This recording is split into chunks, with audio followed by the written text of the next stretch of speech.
Welcome to the Mystical Motherhood podcast.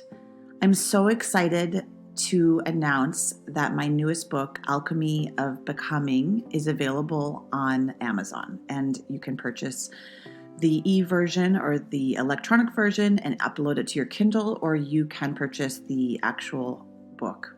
And it'll be delivered to you in a couple of days. This has been years in the making, and it completely transformed me, these steps of alchemical transformation that I teach in this book. And what Mystical Motherhood's all about is bringing back ancient spiritual technologies that change you and change the planet. And this book will teach you how to heal ancient generational patterns of wounds or pain or trauma.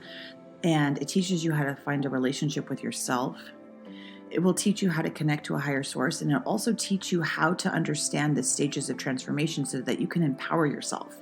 These stages of transformation are always happening. You're always moving through the elements. You're always moving through these stages of awakening, and whether or not you're aware of it gives you your power back once you know, oh, I'm in this stage. I understand. It's sort of like understanding the moon, or understanding, the differences in the male and the female, or understanding your environment in general. It should be common knowledge that the spiritual technology is active on the planet, and knowing where you're at. So this is a reference book. It's a kind of book that you can put on your side dresser and return to consistently, and it will awaken your consciousness to change.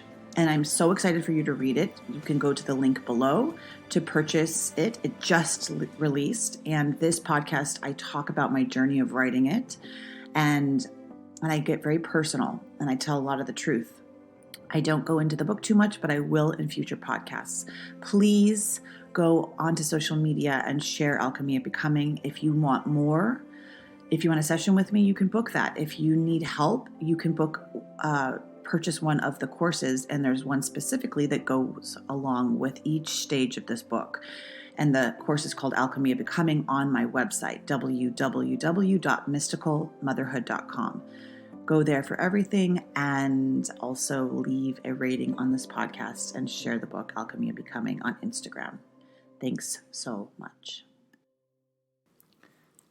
I want to start this podcast by reading a poem by Yogi Bhajan that I read on a trip to India that changed my life. And it's really important poem to understand because it really describes the process of awakening in such eloquent ways. So it starts like this. It says, "When you become soft like wax. One day, when you become soft like wax, then my thread of life will pass through you. And out of the accident of the warmth of my heart, one end will get lit, and you will burn slowly, melting in the heat of the flame. And when you will reach the end, you will find God waiting for you to embrace you into his infinity. And one day, when you will become soft like wax, my thread of life will pass through you, and out of the passion and compassion of the time, your one end will get lit, and the spread of light through you will bring joy.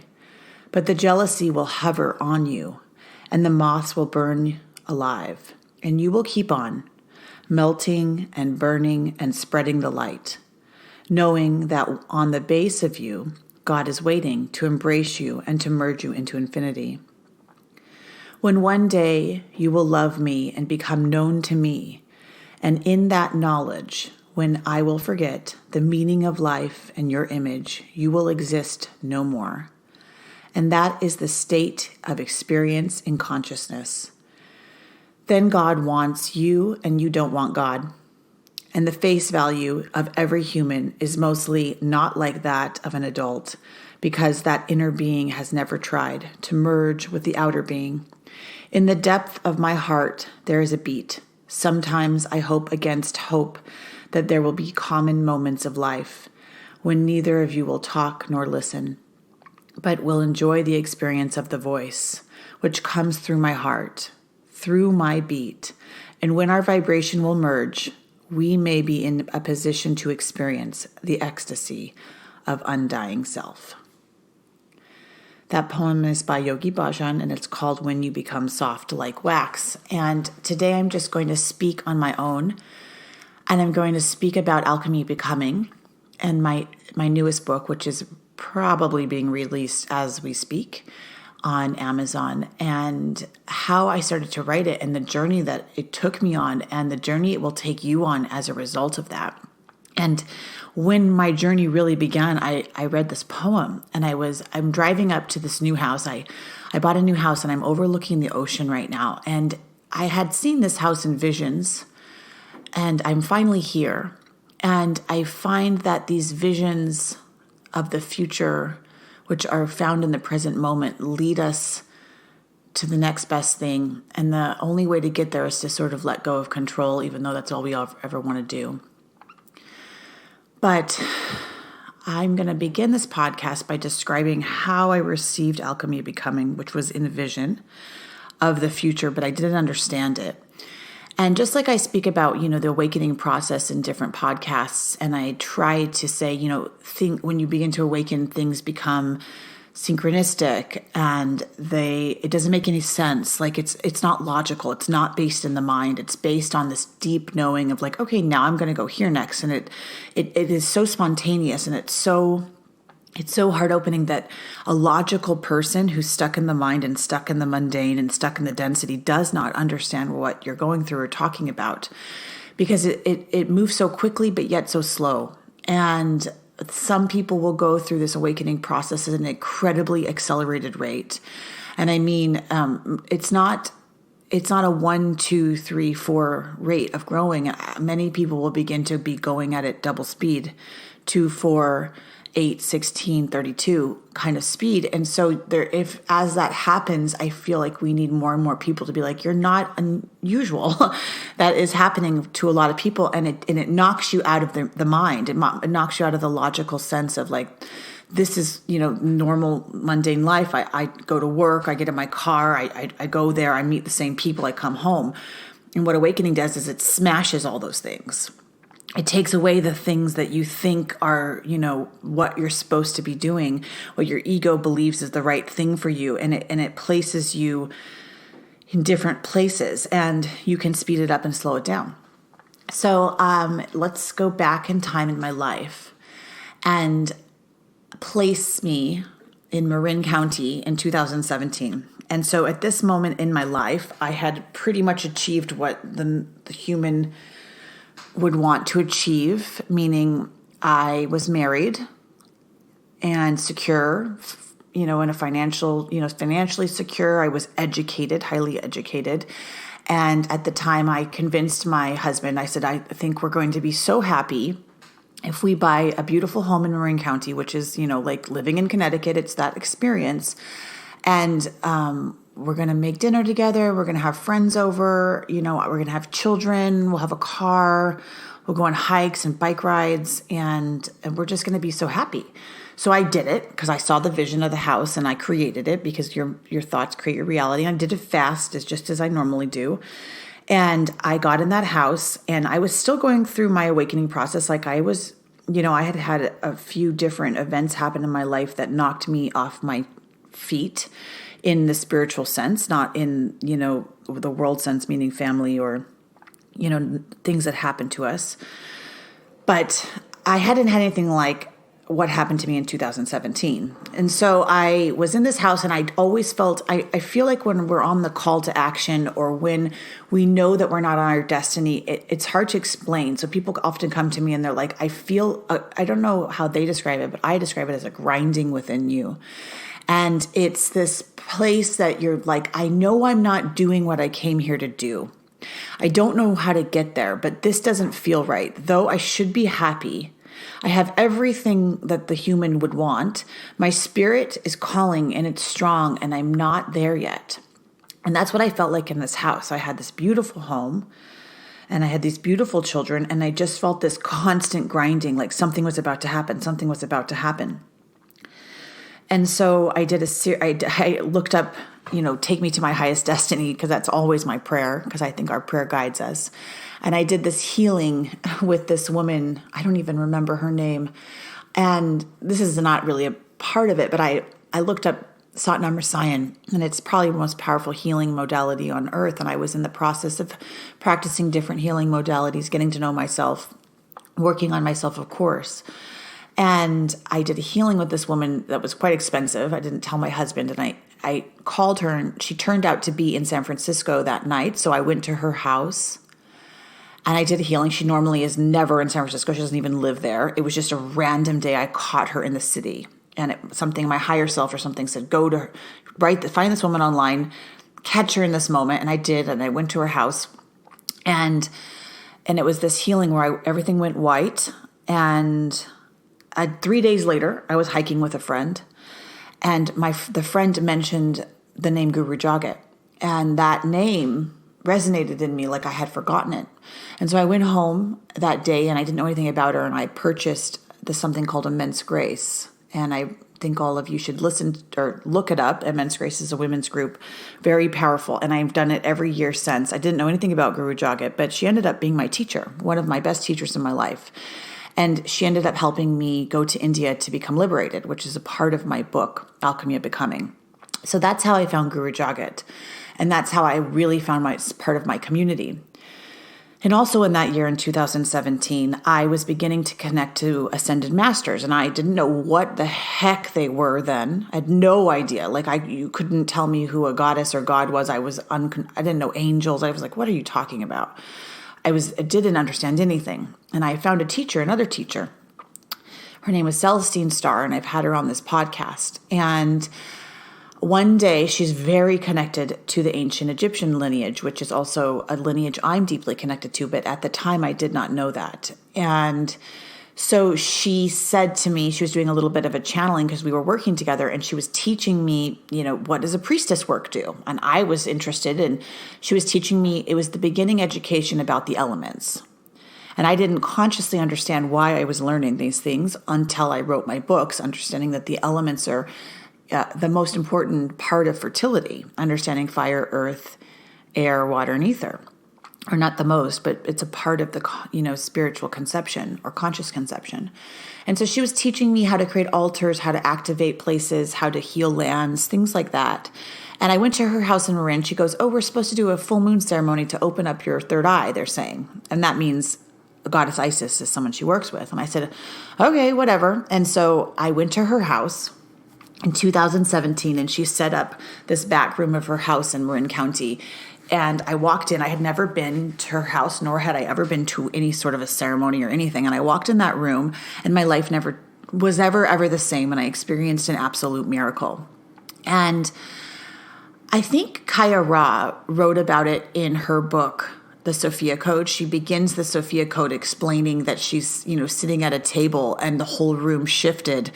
And I think one of the Sophia dragons or something esoteric or something very powerful literally came in the room and asked her to write a book. And the same thing happened to me for Alchemy of Becoming. It was dramatic yet not dramatic, and completely unpredictable. And it completely changed my consciousness in all ways that day in this room. And basically I held Celestine's hand, and I was gone for 4 hours. And I began to completely open up, meaning I was taken into these higher realms where I could see at a 360 degrees around me, and everything was soft, angelic, and new and fresh.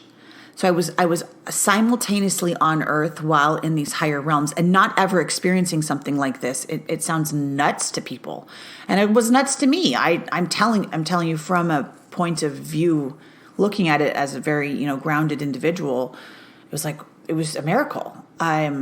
Somebody may experience a near-death experience, or, you walk through the light of the tunnel. I had that happen, but I was not in the death state. I was in the living state of health. So she held my hands, and I encountered beings, or, angelic beings, and they came towards me, and they handed me scrolls, and they took the scrolls and they put them across my forehead.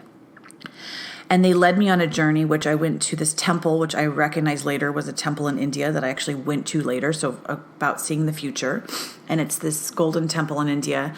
And I went into the Himalayas, and I went up through the Himalayas, and I went into these higher realms, and they took scrolls and they put them across my forehead.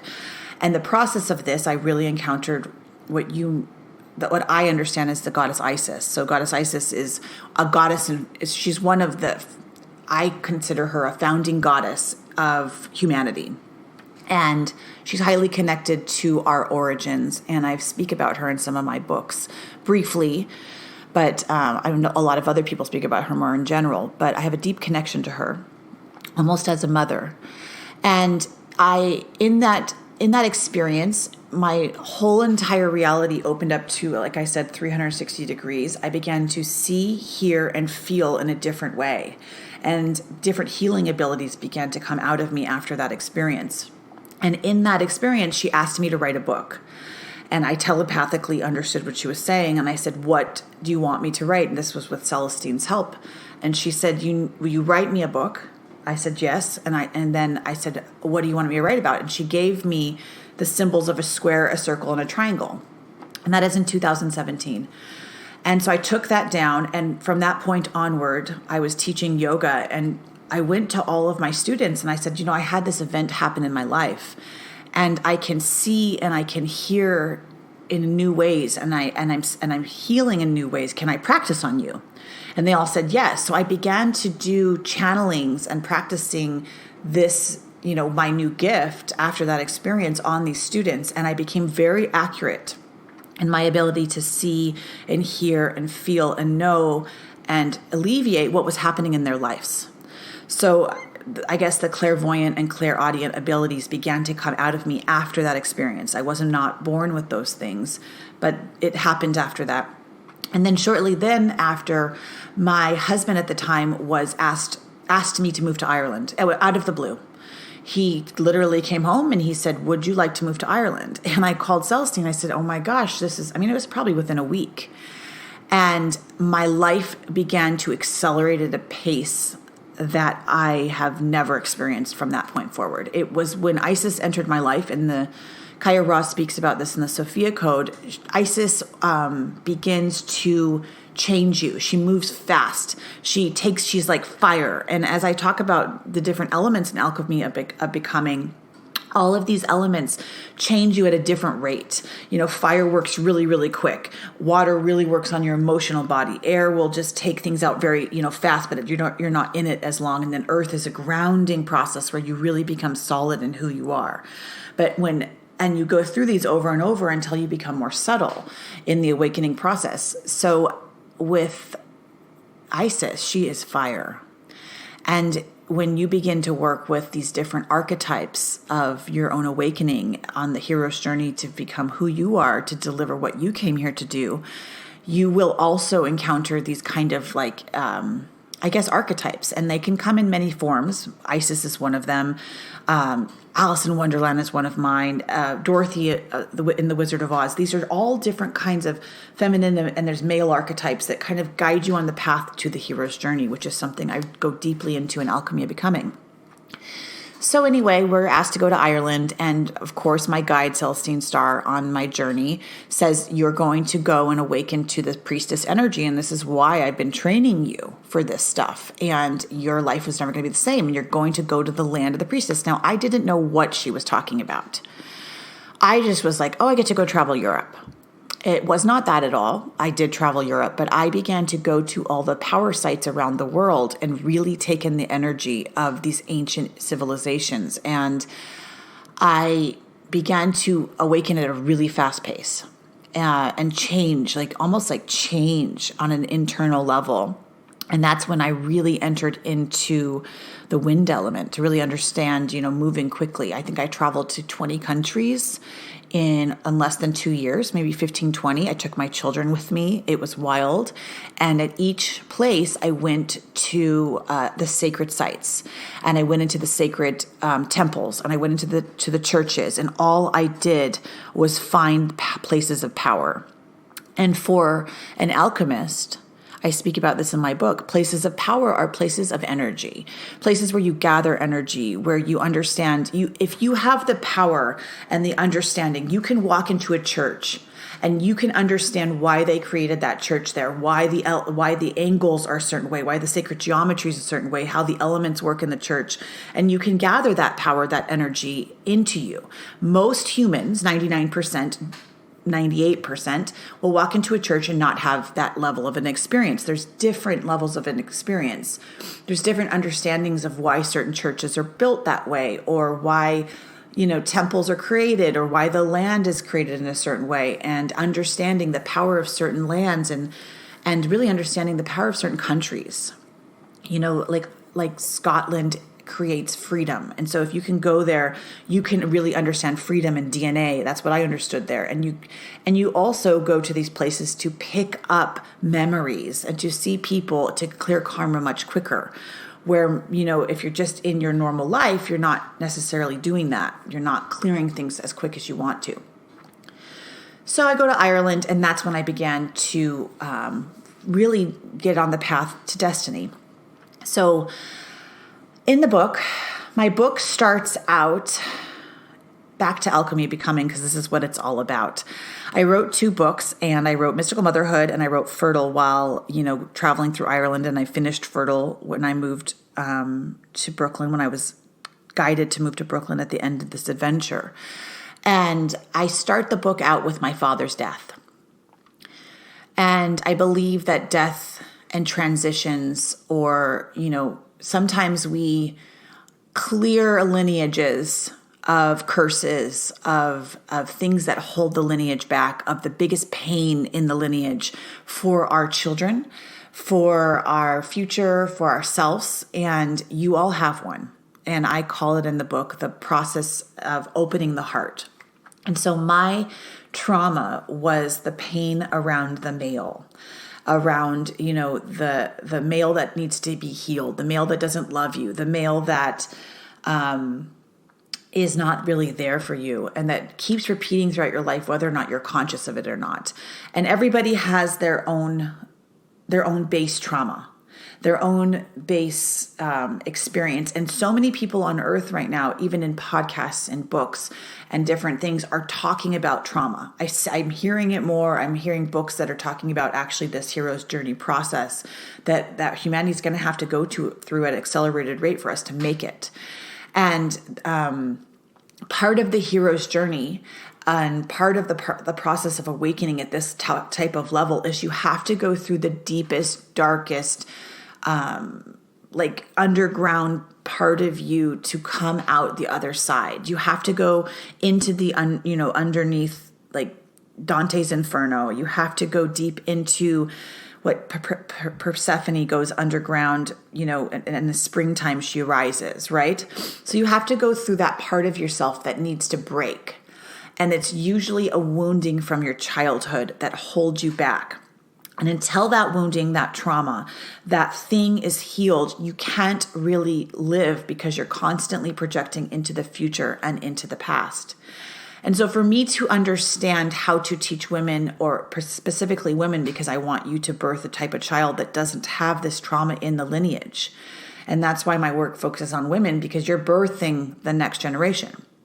And though a man can read this book, you are going to use it faster and actually put it to work with these next children.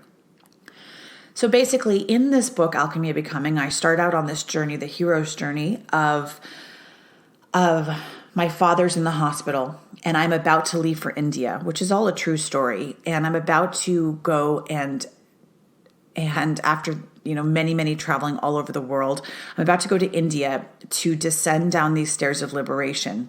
I'm actually about to go where I had seen in my vision in that room with Celestine, myself in India at this temple, which I didn't understand at the time. And I'm about to go through Guru Jagat, the teacher I had met in 2000, or understood, finally found in 2017 when I heard her name.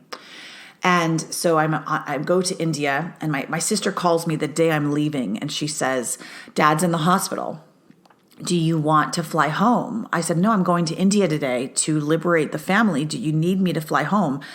And she said, well, he's on life support. And I said, well, I mean, do you want me to come home or not? And she said, no, go to India and do what you need to do. So I did. I felt very relieved by that. I'd never been connected to my father, and he was my biggest pain. So my father was a shame that I had kept for my entire life. So we all have a wound, a part of ourself that doesn't allow us to be authentic, a part of ourself that doesn't allow us to be free or in integrity or to be actually a whole human being. And I'm seeing it more and more as I become even more healed, but as I see people that are, in need of healing. The most powerful individuals on this planet, the most free, the people that are magnetic, they manifest really quickly. They are, just everything comes with ease. They're integrated human beings. And that means there's not a part of themselves that they don't show to the world. And if most people have a persona, they don't tell the truth. They put on a show of who they are to the people around them because they don't, if they were really to be seen for who they are, they would feel shame. And that is most of humanity and most people that we know. And it's probably you too, because until you see your wound, until you see what you're hiding, until you, the things that you don't want anyone to know about are the things that you need to clear. And mine was my father. And he was bipolar and schizophrenic, and I didn't want to tell anyone about him because I felt like ashamed as a little girl about him. I was always embarrassed of him. I was always in shock around him. I was always in trauma around him because of how crazy he was. And I didn't do anything wrong, but I always felt like I had done something wrong, right? And I didn't understand consciously until I left my husband, actually, until the age of 34. So 34 years. I didn't even know that I was in shame of my father. I didn't know that was a wound I need to deal with. I didn't understand that it was holding me back of feeling my heart. And I didn't understand that I wasn't a whole person because of this deep healing I need to go into around this. So back to people that are very powerful. Some of the most some of the most integral or most important parts of becoming incredibly powerful is the ability to tell the truth. And the ability to tell the truth is probably one of the most powerful things you can do. Most people do not tell the truth, and they're lying throughout the day. And if you take some time to really just tell the truth, I'm not comfortable right now. I don't like it when you don't call me. Simple things like that, or I don't like that food, no thank you, or I actually want to change seats because I'm going to be more comfortable there. It can be as simple as that, or it can be as uncomfortable as I don't feel good in my body, I feel fat. Or I was sexually abused as a child. I don't like myself. I hurt somebody. Those are the truth. The truth, it makes you powerful and magnetic, and no one can say it. And I really realized this when one of my teachers, Abdi, who's mentioned in the book Alchemy of Becoming, he speaks about when he became very powerful. So Abdi is a healer I mentioned in my book Alchemy of Becoming that I met when I was led to go to Egypt after I went to India, which is a part of the story of awakening and the hero's journey in my book. And Abdi said one day, he said, the minute my life really changed, the minute I became much more powerful as a soul on this planet or as a walking being on this planet is when I decided to never lie again.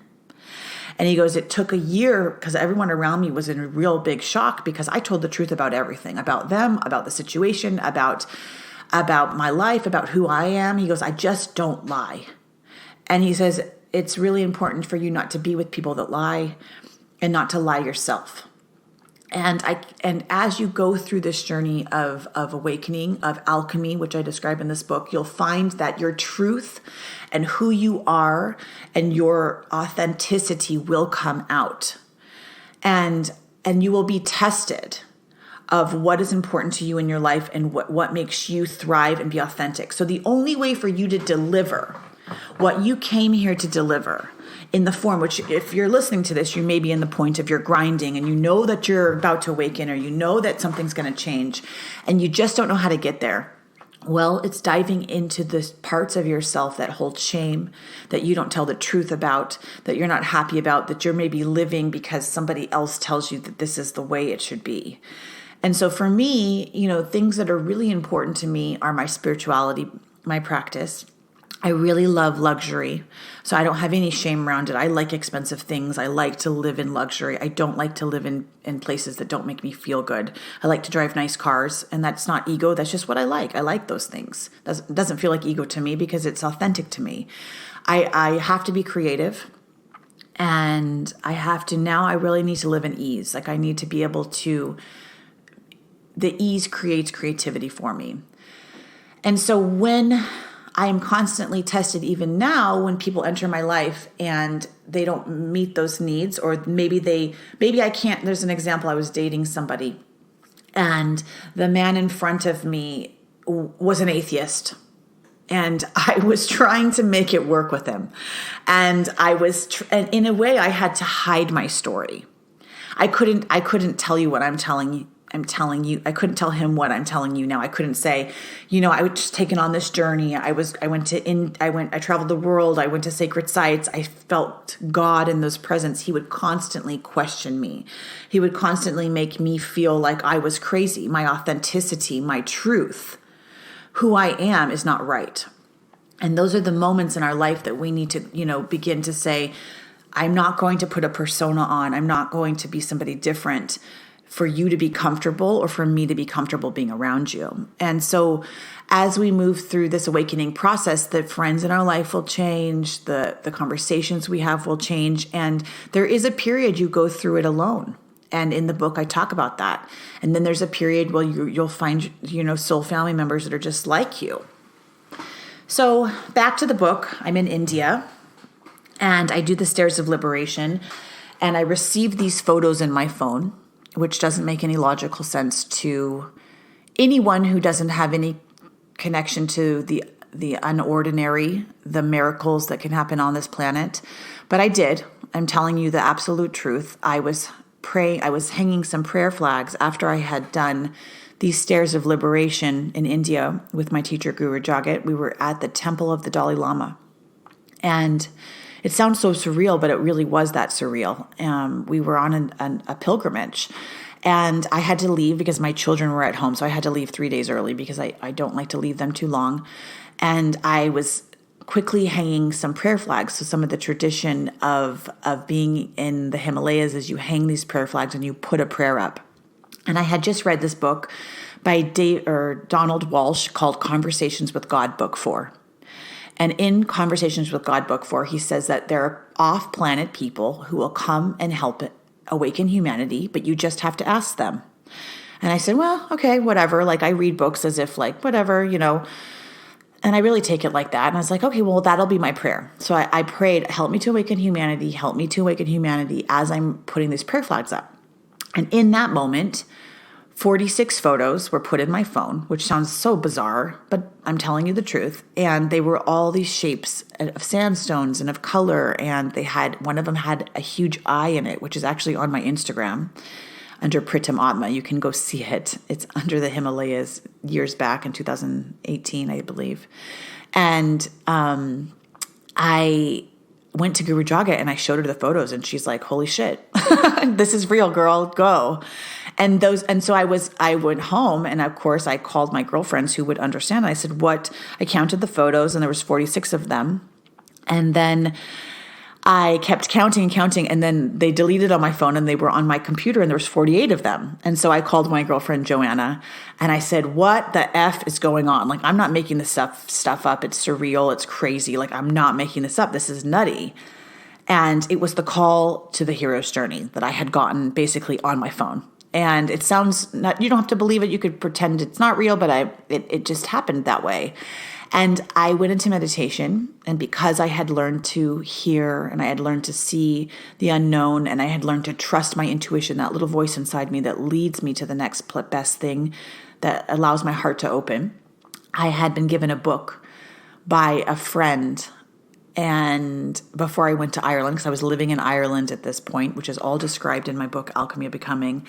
And in the book, I grabbed it off the shelf. I heard, grab that book off the shelf. And it was a book called, I don't remember. I noted it in the book, Alchemy of Becoming, what book it was. But I opened it up and it says the 48 chromosomes of Christ consciousness can be found in the Great Pyramid. And so that was, I understood what 46 meant, meaning it was about DNA. So that's when I began to write about DNA in my book, Fertile. I understood what they wanted me to write about. It came through these magnificent receiving of information, information from the beyond, information from spirit, from God, whatever, from source, comes in many forms. It can, and different elementals and different things will talk to you in different ways. So if you are needing the energy of the bird, and for whatever reason, you'll see birds all the time, and they'll be coming to your window, and that may mean something different for you, or for something different for another person. Other times, I speak about this in other podcasts, but it comes in symbols. It comes in songs. You may receive a song from a friend and you'll be like, that's the answer to my question. Now, these are very simple ways of receiving. And I had been receiving that way for 10 years. And then I began to receive on a bit of a higher level by receiving, photos in my phone, which actually have continued, and I still get them randomly. And I have proof of that. So anyway, the 48 chromosomes of Christ consciousness is in this book, and it says to go to the Great Pyramid. And I said to another girlfriend, I said, okay, I think I just conceived a project, and in about 9 months, I'll be in the Great Pyramid. And I forgot all about it, because the best way to actually receive something is to forget about it and just allow spirit to come and bring it to you. And I was guided to go to the Great Pyramid. I received an invitation from that same friend that said, do you want to go with me to meet this healer Abdi in the Great Pyramid? 9 months later, I said yes. And I went to the Great Pyramid, as an alchemist does, and I left my life, and my whole life changed. So this is just the beginning of the book. And I know I'm weaving out of different concepts, and I know that this may sound dense, or it may be exactly what you need to hear right now. But when I went to the Great Pyramid, I left my life, and my wound, my shame, the biggest thing that was holding me back into becoming the authentic, real, integrated, free human being that I am now, was my father. And so after doing the Stairs of Liberation, he died. And from that death, I began to, I believe, transform the generational history of my family, which was the pain of the male in the male putting the woman down. It really became the pain of males in general, and I've been cleansing it from my bloodline almost for 2-3 years now. And it's very deep process of cleaning out that, what I call in the book, the original wound. And it's almost like a generational history, maybe a DNA thing, something in your DNA, something in your subconscious, something that holds you back. And there's many things and then from that main thing, it has 10 sisters.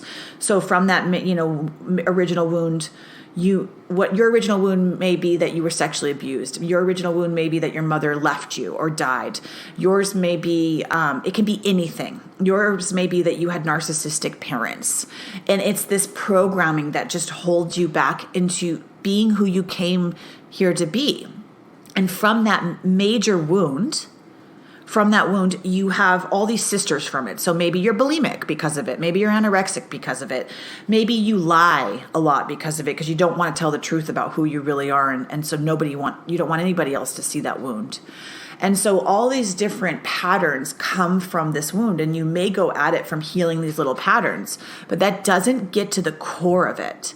And what the Buddhists say is rip the belief system up from the roots. And so the roots of my discomfort in life, the roots of my pain came from this wound and then it really came up, and my life began to change when he died. Because maybe now I even realize that I was probably even working with him on the other side to help him clear and liberate that from my family line. Only now do I realize that, actually, in the last few weeks. So I take you on a journey of understanding ancient alchemy in this book. And I've talked about this in many podcasts too. And I know in this particular session of what I'm speaking to you now, I know I'm weaving in many, many subjects. And you're probably thinking, what is she talking about? There's a lot going on. And there is a lot going on in this book too. Meaning I weave different stories and I take it through a tempo. So I take the reader from the mundane world up to the higher realms, and I take it down again and I take it up again. And a really good writer, a really good speaker will always do the same thing. There's always going to be a tempo, a nod, an experience that will take something so that you can understand it, so you can take that takeaway point, but then also elevate your consciousness while doing so. And this book does that. And it also takes you through various stories. So it shows the path of awakening from the point of view of alchemy, of the ancient alchemist. It takes you through ancient texts of understanding what real alchemy is, not just, a brand name, a t-shirt, or, a hashtag, a real deep alchemy from Egypt. It takes you through the journey of the hero's journey, which is going to the deepest, darkest parts of yourself, following the archetypes to help you grow, and then coming out the other end of this journey in your truth, in your authentic worth, becoming who you really came here to do, and then delivering something that other people can then follow that journey and take that journey with you. This book also helps you to clear your genetic history. It helps you to upgrade your DNA. It helps you to find protection, of who you are versus who somebody else is in the form of relationships. So it's really based on healing the relationship you have with yourself, and then healing the relationship you have with the male in front of you. Because each of my books over the rest of my life, which I believe there'll be up to 12 of these books, are a package system to help bring this new type of Aquarian family onto the planet. And there's different stages of that. It's the woman. It will be the woman, during pregnancy. It will then go to the relationship, to the conscious relationship, and then to the children, and to how we can recreate, redefine, and what it means to be conscious, to be aware, to be awakened in this new kind of world we're living in, that we're really building each and every day through every single one of us. So I want to read a little bit from the book so you have an understanding of the way I wrote it. And I'm going to start here. This book specifically to the healing of our wounds around intimate relationships, because this is where the pain commonly arises. It is through intimate relationship with another human being that we can clearly see ourselves and all of the ways we have diverged from love. Personally, I compensated for my lack of self-love through the search of love through men that could not provide it. You may search for this love through magnifying different insecurities within you or inflating your ego to make yourself feel greater. No matter what your conditioning is, this book will help you heal, because every relationship that you have is preparation for having a relationship with yourself. This is the most important one. On a search for your destination,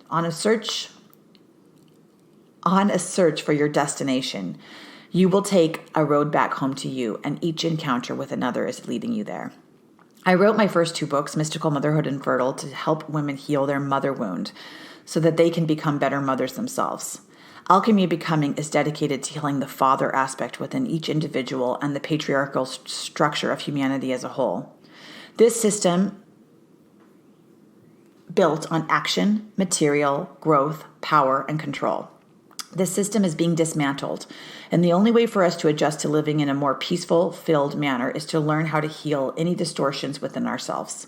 The healing of the male and female aspects, or the mother and father wounds, will help you to become a whole human being who is happy, content, and contained. You have less desire to look at your external environment for well-being. You recognize that it is completely out of your control. My original wound is described in this book as the pain I associated with my father. It was the story I was unconsciously playing out in my life that held me back from experiencing worthiness, joy, self-love, awareness, and God. The process of alchemical transformation that I went through to heal was miraculous. The journey took me from the Himalayas, through Scotland, Ireland, around Mary Magdalene's land in France, to the sacred sites of England and Egypt. I embarked on the hero's journey. embodying historical archetypes and healing generations of patterns through my alchemical transformation. The most remarkable aspect of my journey is that I did not consciously know what was happening until I made it on the other side. There is a tremendous growth in internal power that is generated through the chaos of not knowing, as it requires you to be present with what is happening now. Like Alice, after she fell down the rabbit hole and woke up from a dream, I asked myself if everything I had experienced was real. When I returned to a regular life, everything was different, yet it was all the same. The most significant change was that I had to let go of my human story and connected to spirit or God. I learned that in order to have any relationship succeed, the flow of the infinite spirit needs to exist within you first. My original wound was associated with my father and the childhood conditioning that I had to release in order to heal. This was my story that I kept repeating with every man I became intimate with. The wound distorted my entire reality, took over my thought stream, and didn't allow me to experience the radiant love of my heart. I was focused on the pain that was reflected back through me through these relationships. My thoughts were constantly focused on him in whatever form he came in, and was always just another aspect of the love I never received. The healing of my thought stream allowed the opening of my heart, and I spent my life searching for love through a man, and it took this transformation to find out that I am that love. And I found that no man or external experience can give me the happiness that I am seeking. Once you identify your original wound and how it has hijacked your life, you will be able to see how letting it go is the road back to yourself. Your wounds distort your reality and stop you from moving towards your destiny because so much of your energy is wasted on the pain of your past. In this book, I am not asking you to deeply explore the emotions and commotions of your past. I will only request that you recognize that these patterns exist and they hold you back and play out in your present relationships. I will encourage you to use various spiritual technologies to transform yourself and move on to live your best life and serve others. Successful people have a connection to a higher force rather than the mental, emotional emotions held within the human body. This is your quest. Your original wounds or childhood conditioning may be similar to mine or very different. What matters is that you are ready to let that conditioning go so that you can live your best life and create a more conscious relationship with everyone around you. This is the journey of the alchemist, a journey back to your heart. So I go on and I talk about the different steps of transformation that I just want to talk about again here. Calcination, dissolution, separation, conjunction, fermentation, distillation, and coagulation. These are the ancient steps of alchemy. This is the symbol of the square, the circle, and a triangle, which is actually on the book. That's the Philosopher's Stone. So once you become the true alchemist, and the true alchemist is basically the soul begins to transform within your form. Your body is the beaker, and the soul is the part of you that goes through the transformation. And that transformation is letting go of the wounds and the conditioning that you came in here. And in order for you to deliver what you came here to do, you have to be in the present moment. And the present moment is not met, is not seen, is not experienced. And because you're always in the past of your wound and you're projecting that wound into the future. And so in this book, I teach you how to get there. And I teach you how to take these stages of transformation, which Isis was trying to teach me in 2017 and embodied, gave me basically within my system, teach this ancient alchemy, show people how to use these steps of transformation, which then can be used into a theory. It could really be applied into psychology, into motherhood, into the stages of grief, into the stages of anger, of pain, for divorce, for anything. And so I will do more podcasts to discuss these stages. You can go to my website, www.mysticalmotherhood.com.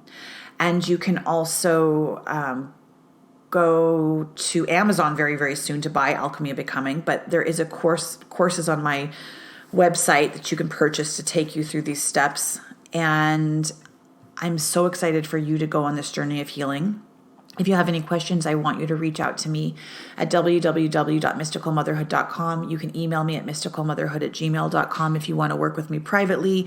You have any questions about the courses, you have any questions about my book, Mystical Motherhood, Fertile, or Alchemy of Becoming, I'm here to help you. You can find my information and more about me on Instagram at Mystical Motherhood or at Pritam Atma. If you liked this podcast, please subscribe and leave a 5-star review. It really, really helps. Share this work on social media. Share it with your friends. Give it to your family. Share this podcast. And as soon as Alchemy of Becoming is out, I will do another podcast to discuss it more in depth. And I'll bring on women who have been using it in their own life to transform themselves and to change their past. I hope you enjoy it. Thanks so much.